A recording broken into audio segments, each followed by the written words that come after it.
Во продолжение зборуваме за Скопскиот маратон, зборувавме пред да започне, но денеска имаме тема во која што ќе кажеме за потегот или подвигот кој што го направија дел од медицинските сестри, односно од Сдруженијето За нас, Сдружение на медицински сестри, техничари, акушерки и стоматолошки сестри. За нас тие беа дел од Скопскиот маратон и трчаа во чест на колегите и колешките кои борејќи се против пандемијата ги загубија и своите животи. На оваа тема и околу активностите меѓу другото на самото здружение денеска во утринската програма ни доаѓаат Наталија Петрова, која што е дипломирана медицински техничар и учесник во маратонот, и веќе за вас позната Гордана Бешлиовска, председател на Сдруженијето За нас и Унијата. Добро утро за вас и добре дојдовте во студиото. Добро утро.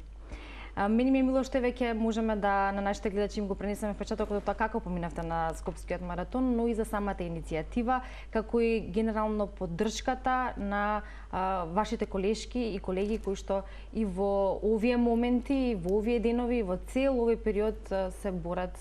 како велиме, се во првите редови и се борат против она кое што не се случи или против COVID-19.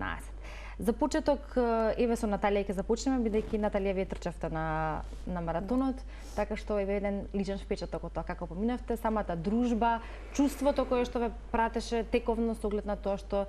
ја знаевте целта за која што се разбира трчавте. Да, иницијативата за учество на овогодишниот маратон е да им одадеме чест на колешките кои што прерано го изгубија својот живот борејќи се против пандемијата и на дел од колешките кои што се уште таму и се борат против овој непријател. Учествувавме 5 колешки од градската општа болница 8 септември, Џан Митрев и геријатрија. На трката имаше повеќе од 7000 учесници и чувството беше да им одадеме чест на нашите колеги, да им покажеме дека се значени во оваа алка во синџирот на здравствениот систем. Да. Трчавте под слоганот "Не правете не невидливи", ние денес трчаме за нас. Па од тука би прашала, Гордана, имате ли чувство дека сте невидливи? Па, видите, ние континуирано зборуваме за тоа дека ни е потребна основоположништвото, односно законот на професијата, и од тука е тоа чувство дека во здравствените институции се чувствуваме како недокажани во собствените интервенции, во сето нели кое што го работиме. Меѓутоа пандемијата ги донесе нели сите проблеми на пиедестал, медицинските сестри неминовно во целокупната оваа ситуација се преоптеретени, така да кажам, и не може да бидеме нели невидливи, меѓутоа законски сме невидливи. И впрочем тоа нашата фела го разбира тој слоган и што сакаме ние да кажеме, меѓутоа искрено се надеваме дека со нашите активности, со остварувањето на единственоста во која што сме, како што сме, каде што не сплотија сите проблеми, се надеваме дека брзо ќе го добиеме тој закон во кој што нели ќе биде нашето образование, нашите интервенции и сето со кое што ние се соочуваме на работните места докажано ќе биде со запис и медицинските сестри, значи на крај на денот ќе имаат резултатите од собствената работа, ќе бидат преточени во сето оно кое што го заслужуваат како нели нормално, како бенефит, како финансиски, така и по однос на сето оно што се вика образование, и каде започнуваат вашите работни задачи, каде завршуваат вашите обврски, каде се вашите одговорности, каде се последиците, и на крајот на краиштата закон кој што на некој начин ќе ги уреди и прекршочните одредби на нашата професија. Нели ние не се бориме и не зборуваме за потребите на законот само во делот во кој што треба нормално да бидат остварени нашите права, туку значи комплетно како професија, како ширум сите наши колеги во регионот и во Европа, бидејќи ние сме единствена земја во која што законот на медицинските сестри не е обележил професијата, не е поставил базата на професијата.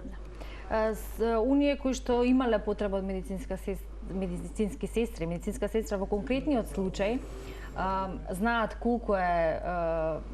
неопходна таа во целокупниот здравствен систем, како што кажавме, но и колку е важна работата на медицинската сестра, негата и грижата која што ја пружа таа и сето тоа да биде на едно професионално ниво. А се разбира, за да биде на такво ниво треба да се погодени сите овие услови за кои што вие зборувате или околности на работа. 2021 година е година на сестринството, глас што води визија за здравјето во иднина. Имаме уште малку време и ќе позборуваме и за самата работа на Сдруженијето за нас и генерално за активностите на Унијата и можеби оно што би сакале вие во овие минути да го порачате во контекст на оно што следно ќе го работите.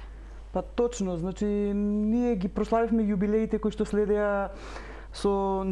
денот неделата на сестринството, меѓутоа годината, не само ова година, изминатата година од ICN и Светската здравствена организација беа поклонети и се поклонети на медицинските сестри како круцијален дел во здравствениот систем. Значи недостатокот на сестрите кој што е проектиран од Светската здравствена организација дека ќе биде огромен до 2030 година, ги иницираше овие меѓународни институции да порачат до здравствените власти, до здравствените структури на сите земји, да се вложи многу во сестринството, како не би се соочиле со не само со дефицит, туку и со сето оно кое што си го покрај дефицитот го носи и проблемот со образованието и проблемот на одлевањето на медицинските сестри од земјите. Глобалниот проблем на недостаток на медицинските сестри ќе не погоди и нас. Сега се во моментот затворени границите и можеби одлевањата се спорадични на медицинските сестри, меѓутоа во услови кога слушаме дека секаде имаме недостаток, ние имаме голем број на сестри кои што се спремаат да ја напуштат државата. Од тука се стратегиите и целите на Унијата и на Сдруженијето да помогнеме, да направиме, да имаме подобри услови, да имаме подостоинствена професија, да не ги носиме туку така едноставно тие одлуки за да ја напуштаме земјата, туку да бидеме задоволни на работните места. Задоволствата не се мерат само по финансиите, се мерат и по безбедноста на работното место и по многу други услови кои што треба да бидат исполнети. Нажалост, пандемијата не донесе во ситуација да бидеме дел од, ќе се изразам така, многу морбидна атмосфера. Сестрите кои што работат во ковид центрите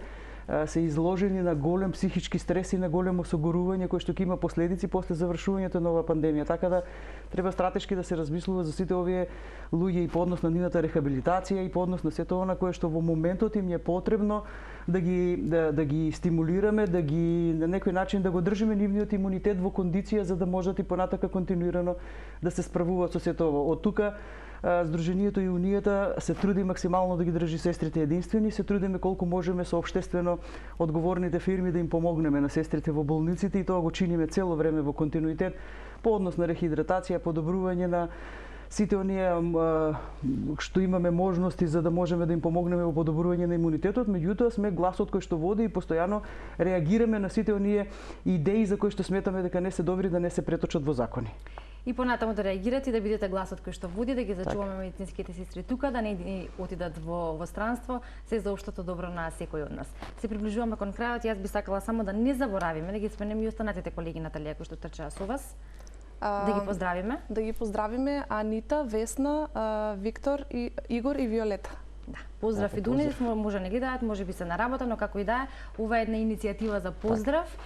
и за поддршка на вашите колеги кои што за жал дел од нив ги загубија животите, но и за оние кои што моментално работат и даваат се од себе за да биде барем толку колку што може да биде ситуацијата под контрола во оваа пандемија. Ви благодарам за вашето денешно време и за гостувањето. Ќе се видиме, се разбира, и понатаму бидејќи овие теми се неисцрпни, но и оно што вие го работите исто така, така што вреди за информација и понатаму. Во следна прилика останете во добро здравје и сте гледаме. Ви благодариме.